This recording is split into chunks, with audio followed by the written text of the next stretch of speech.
হাসিনার বিচার যেমন হবে বাংলাদেশে, হাসিনার দোসর জাতীয় পার্টির বিচারও বাংলাদেশের মাটিতে হতে হবে। ওই কুখ্যাত রাশেদ খান মেনন আর হাসানুল হক ইনুদের বিচারও বাংলাদেশের মাটিতে হতে হবে, এটি স্পষ্ট কথা। ভাইরা আমার, কারা হামলা চালিয়েছে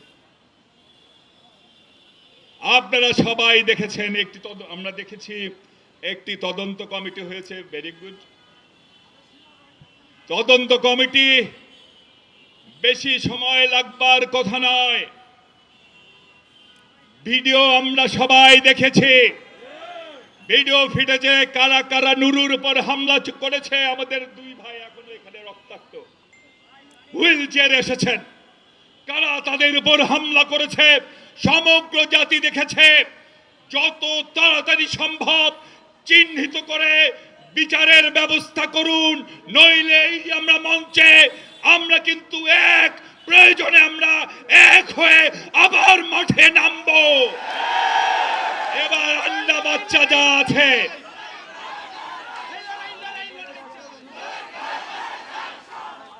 আন্ডা বাচ্চা যা আছে, সহযোগী যা আছে, পাড়া পাড়া ঘেরাও করে পাহারা দিয়ে একদম জায়গা মতো পাঠিয়ে দেব। ঠিক আছে? অনেকেই অনেক স্বপ্ন দেখছেন, আমরা লক্ষ্য করছি। অনেকেই ভাবছেন আপা বুঝি আবার আইসা পড়বে। অনেকেই প্রস্তুতি নিচ্ছেন। স্বপ্ন দেখেন, স্বপ্ন দেখতে কিন্তু বাধা নেই, স্বপ্ন দেখতে পারেন।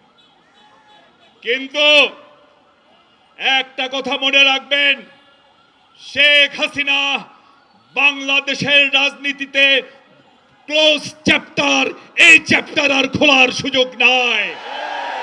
যে স্বৈরাচার জনগণের ধাওয়া খেয়ে পালিয়ে যায় পৃথিবীর বুকে, সেই স্বৈরাচার আর ফিরে আসার কোন রকম নজির নাই।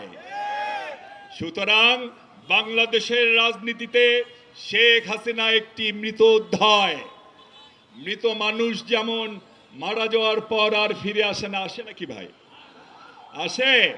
যদি আসতো তাহলে সব গোরস্থানী আত্মীয় স্বজনদের ভিড় জমতো, কখন কে আবার ফিরে আসে? মৃত মানুষ যেমন ফিরে আসে না, রাজনৈতিক ভাবে মৃত ব্যক্তিও রাজনীতিতে ফিরে আসার কোনো সুযোগ নাই।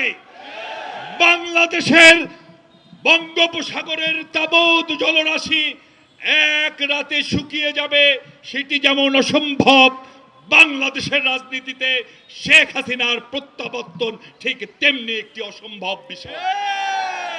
এই কথাটি যত তাড়াতাড়ি বুঝবেন তত ভালো আপনাদের। প্লিজ, স্বপ্ন দেখছেন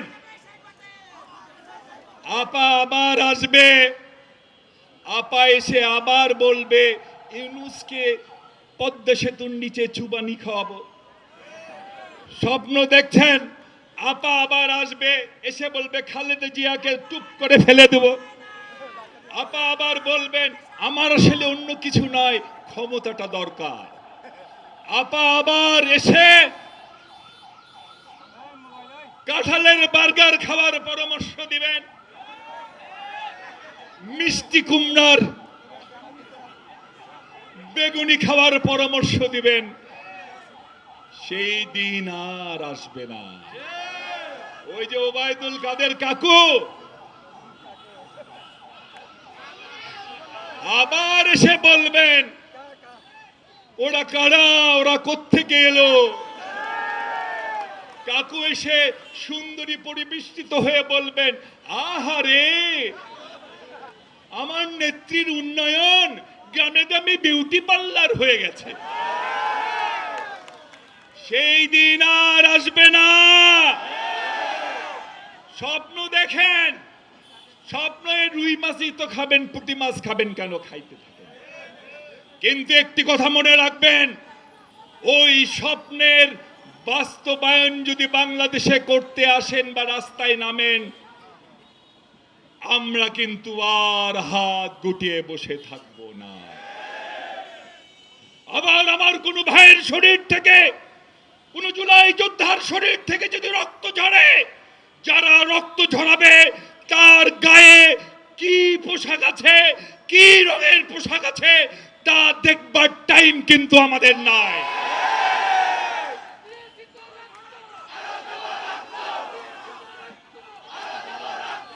আর একটা কথা বলবো, নরেন্দ্র